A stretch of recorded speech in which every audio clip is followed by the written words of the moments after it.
ऐसे सुपरस्टार की बात करेंगे जिसकी रियल और रील लाइफ दोनों ही बहुत जबरदस्त और कंट्रोवर्शियल हैं और इनकी पर्सनल लाइफ भी किसी एक्शन फिल्म से कम नहीं रही। आज हम इस वीडियो में संजय दत्त की जिंदगी का पूरा सफर जानेंगे। संजय दत्त का जन्म 29 जुलाई 1959 को बॉम्बे में सुनील दत्त और नरगिस के घर हुआ, जो कि पहले से ही बॉलीवुड इंडस्ट्री के बड़े नामों में शामिल थे।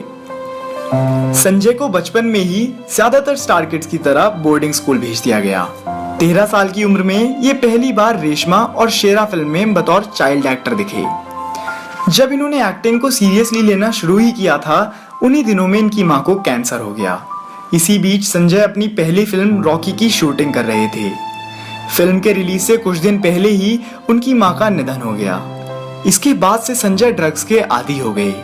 दरअसल ड्रग्स का सेवन तो इन्होंने हाई स्कूल के समय से ही कर दिया था, पर इस समय पर आकर इनकी ये आदत इन पर बहुत ज्यादा भारी पड़ने लगी। इन्होंने इतना ज्यादा ड्रग्स लेना शुरू कर दिया था कि ये 2-2 दिनों तक सोते ही रहते थे।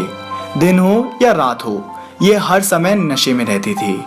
ये संजय दत्त के लिए बहुत बुरा वक्त था। इनके घर वाले भी इनसे बहुत परेशान थे।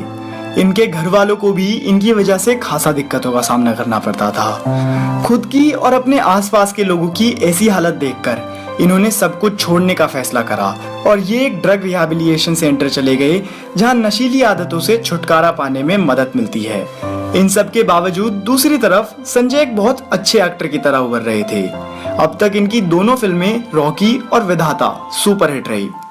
इसके बाद 1987 में इनकी शादी ऋचा शर्मा से हो गई और इनकी एक बेटी भी हुई, पर इसके बाद 1996 में ब्रेन ट्यूमर के कारण संजय दत्त की बीवी ऋचा की मृत्यु हो गई। इसके बाद इन्होंने एक मॉडल रिया पेलाई से भी शादी करी, पर कुछ कारणों की वजह से ये शादी ज्यादा दिनों तक टिक नहीं पाई और इनका डाइवोर्स हो गया। फिर कुछ ऐसा हुआ जिसकी संजय दत्त ने कभी उम्मीद नहीं करी थी। 1993 में मुंबई में जो बॉम्ब ब्लास्ट हुआ था, उसमें वेपन्स को छुपाने के जुर्म में संजय दत्त का नाम आगे आया। इसके बाद से ही इनका कोर्ट कचहरी और जेल का चक्कर शुरू हो गया। जेल से बाहर आने पर इन्होंने खूब सारी फिल्में करी, जैसे दाऊद, दुश्मन, कारतूस, खूबसूरत, दाग, द फायर, हसीना मान जाएगी और भी कई। इन सारी फिल्मों ने अच्छा परफॉर्म किया, लेकिन इसके बावजूद ये ज्यादा स्टारडम हासिल नहीं कर पा रहे थे।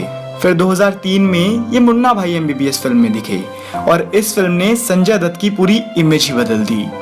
इस फिल्म से संजय दत्त सबके फेवरेट स्टार बन चुके थे और इसी फिल्म के लिए इन्हें नेशनल फिल्म अवार्ड भी मिला।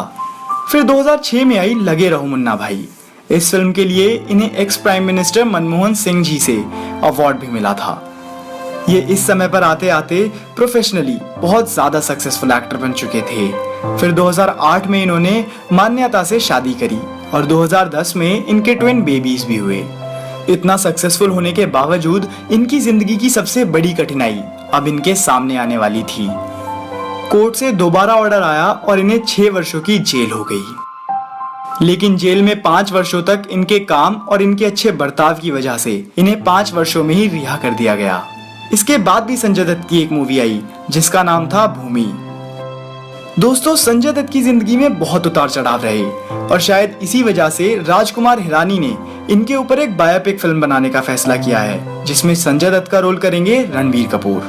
दोस्तों, इस वीडियो को मैं एक कविता के साथ खत्म करना चाहता हूँ। असफलता एक चुनौती है, इसे स्वीकार करो। क्या कमी रह गई देखो और सुधार करो। जब तक ना सफल हो नींद चैन को त्यागो तुम। संघर्ष के मैदान को मत छोड़कर भागो तुम। कुछ किए बिना ही जय जयकार नहीं होती। कोशिश करने वालों की कभी हार नहीं होती।